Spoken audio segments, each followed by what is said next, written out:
ሞጁል 10 ላይ ደግሞ የማሳያችሁ የማይክሮሶፍት ዶክመንት ፋይልን እንዴት አድርጋችሁ ፕሪንት እንደምታደርጉ የማሳያችሁ ይሆናል። ፕሪንት ደግሞ ለማድረግ በሾርት ከት ኮንትሮል ትጫኑና ፒ ከዛን የሴቲንግ ይመጣላችኋል። አለበለዛም ፋይል የምትለውን ሌፍት ክሊክ ትጫኑና ከዛን ዝቅ ስትሉ ከሴቭ አስ በታች ፕሪንት የምትላለች እሷን ሌፍት ክሊክ ትጫኑ በዚህ መንገድ ይመጣላችኋል። ከዛን እዚህ ጋር ሴቲንጋችሁን አስተካክላችሁ ፕሪንት የምትለውን ሌፍት ክሊክ መጫን ነው ማለት ነው። ነገር ግን እዚህ ጋር እያንዳንዱን ማስተካከል ያለባችሁን ሴቲንግ የማሳያችሁ ይሆናል። የመጀመሪያው ነምበር ኦፍ ኮፒ ነው። እቺ አንዷ ፔጅ ምን ያህል ፕሪንት ሆነልን የሚለው ነገር ነው። እዚህ ጋር ነምበር ኦፍ ኮፒ የምናስገባው ማለት ነው። ለምሳሌ 2 ብናደርገው ቶታል 5 ነው አይደል? በአጠቃላይ 10 ይሆናል ማለት ነው። እኛ አንድ ነው የምንፈልገው ይሁን። ሌላኛው እዚህ ጋር ፕሪንተር ነው። ፕሪንተር መምረጥ አለባችሁ። እዚህ ጋር ፕሪንተር ኮን ስላላደረኩ ነው። ስላላደረኩኝ ማይክሮሶፍት ፕሪንት ቱ ፒዲኤፍ የምትለውን ሰሌክት አድርጊያታለሁኝ። ከዛን እዚህ ቅስትሉ ደግሞ ፕሪንት ኦል ፔጅ የሚል አለ። እዚህ ጋር ቶታል 5 ፔጅ ነው አይደል? 5ቱን ፔጅ ፕሪንት ያድርግልኝ ከፈለኩኝ ያው እሱን ሰሌክት ማድረግ አለብኝ። አለበለዛም የምፈልገውን ፔጅ ብቻ ከሆነ ሰሌክት ማድረግ የፈለኩት እኔ እችኛዋን ምን ማድረግ ይችላልላችሁ? ፕሪንት ኦል ፔጅ የምትለውን ድሮፕ ዳውን ክሊክ ታደርጉና ከፈለጋችሁ ፕሪንት ከረንት ፔጅ የምትለውን ሰሌክት ማድረግ ይችላልላችሁ።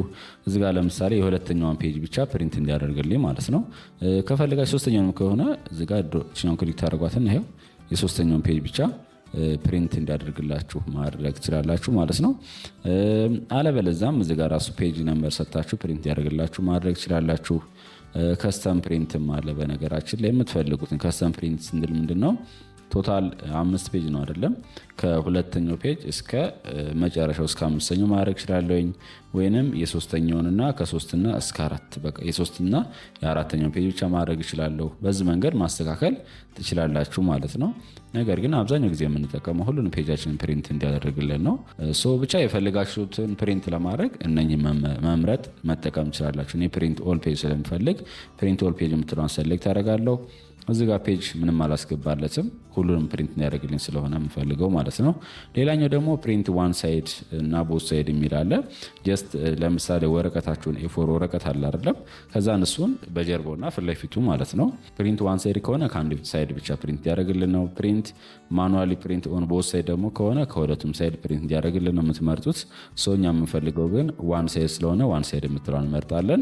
ሌላኛው ደግሞ የወረቀቱ አቀማመጥ ፖርትሬት ኦሪየንቴሽን እና ላንድስኬፕ የሚል አለ ማለት ነው። ይሄ ማለት ወረቀቱን በቁሙና በአግድሙ ስታረጉት ማለት ነው። ምናልባት እናንተ እዚህ ጋር አዘጋጃችሁት ዶክመንቴሽን ረጅም ከሆነ ወረቀቱ አንዷ ፔጅ ረጅም ከሆነች እንዲበቃችሁ ከወረቀቱ ጋር ማች እንዲያደርግ ላንድስኬፕ ኦሪየንቴሽን መጠቀም ትችላላችሁ። በዚህ መንገድ ይሆናል ማለት ነው። እኛ የምንፈልገው ግን ኦሪየንቴሽን ስለሆነ ኦሪየንቴሽን የምትለውን ወይም በቁሙ ስለሆነ እሷን እመርጣለሁኝ። ሌላኛው ደግሞ የሌተር ሳይዝ ወይም የወረቀቱ ሳይዝ ማለት ነው። ኤ4 ነው የምንጠቀመው። ሌላኛው ደግሞ ማርጅን አለ። የዚህን ሞጁን አለ ያሳይቻችኋለሁ። በይዘዌ ከቴክስቱ ከዚህ እስከ ድረስ ያለው ርቀት ከተመሳሳይም ከላይ ከቴክስቱ እስከ ላይኛው ድረስ ወይም ከቦታም ከቶፕ በኩል ሁሉንም አቅጣጫ ያለውን ከቴክስቱ እስከ ግራ በኩል ያለው እስከዚህ ድረስ ያለው ርቀት ማርጅን ብለን እንጠራዋለን። እሱ ማስተካከል ይችላልላችሁ። ከፈለጋችሁ ድሮፕ ዳውን ክሊክ ታደርጉና ናሮ፣ ሞዴሬት፣ ዋይድ እና ማድረግ ይችላልላችሁ። ከፈለጋችሁም ከስተም ማድረግ ይችላልላችሁ ማለት ነው። እዚህ ጋር ደግሞ የመጨረሻው ላይ ዋን ፔጅ ፐር ሺት ይላል። አንዷ ፔጅ ላይ ወይንም አንዱ ወረቀት ላይ ስንት ፔጅ ፕሪንት እናደርግበት የሚለውን ማለት ነው። አብዛኛው ጊዜ አንድ ፔጅ ላይ አንዷ ወረቀት ላይ አንድ ፔጅ ነው ፕሪንት የምናደርገው። ነገር ግን አንዳንድ ጊዜ ተማሪዎች ለምሳሌ ኖት ምናምን ሲሰጣቸው ወረቀት ለመቆጠብ ሲባል አንዱ ወረቀት ላይ 2 ፔጆችን 4 ፔጆችን ፕሪንት እናደርጋለን ማለት ነው። እሱን ደግሞ ለማድረግ ድሮፕ ዳውን ክሊክ ታደርጉና እዚህ ጋር 2 ፔጅ ፐር ሺት 4 ፔጅ ፐር ሺት በአንድ ሺት ላይ 4 ፔጅ ምናምን ያደርጋችሁ መምረጥ ትችላላችሁ ማለት ነው። ከዛን አስተካክላችሁ ከጨረሳችሁ በኋላ የሚጠበቅባችሁ ፕሪንት የምትለውን ሌፍት ክሊክ መጫን ነው ማለት ነው። ቪዲዮን ከወደዳችሁት ላይክ አድርጉት። እንዲሁም ለቻናሉ አዲስ ከሆናችሁ ሰብስክራይብ በማድረግ ቤተሰብ ይሁኑ። በቀጣይ ቪዲዮ እስከምንገናኝ ጉድ ባይ።